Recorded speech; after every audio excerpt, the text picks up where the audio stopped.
दर्शक हो, आता पाहणार आहोत एक सविस्तर बातमी।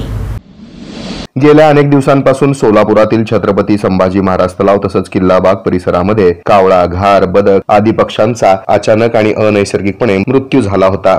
याचं कारण आता समोर आलंय। हे सर्व पक्षी बर्ड फ्लूमुळेच दगावले असल्यामुळे आता बर्ड फ्लूचा संसर्ग सोलापुरामध्ये आढळल्याचं निष्पन्न झालंय।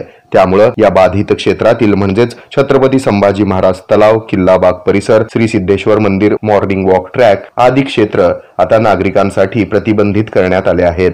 या क्षेत्रामध्ये आता सतर्कता म्हणून आणि दक्षता म्हणून 2% सोडियम हायपोक्लोराइड किंवा पोटॅशियम परमॅंगनेट यांचा वापर करून निर्जंतुकीकरण करण्यात येत आहे। तसंच प्रभावित क्षेत्राच्या 10 किलोमीटर परिसरातील पक्ष्यांचं सर्वेक्षण करून त्यांचे नमुने आता तपासणीसाठी पाठवण्याचे आदेश जिल्हाधिकारी यांनी दिले आहेत। या बर्ड फ्लूचा संसर्ग टाळण्यासाठी आता छत्रपती संभाजी महाराज तलाव तसंच श्री सिद्धेश्वर मंदिर परिसर, मॉर्निंग वॉक ट्रॅक तसंच किल्ला खंदक बाग आदी परिसरामध्ये नागरिकांना व्यायाम तसंच वॉकिंग साठी 21 दिवसांकरिता प्रतिबंध घालण्यात आलाय। आता हे क्षेत्र प्रतिबंधित म्हणून घोषित करण्यात आलं असून फवारणी आणि दक्षता म्हणून विविध उपाययोजना प्रशासनाकडून राबवण्यात येत आहेत। भोपाळ येथील हाय सिक्युरिटी अॅनिमल डिसीज लॅबोरेटरी या प्रयोगशाळेकडून संबंधित मृत्यू झालेल्या पक्ष्यांची तपासणी केल्यानंतर बर्ड फ्लूचा संसर्ग सोलापुरात आढळल्याचं सांगण्यात आलंय।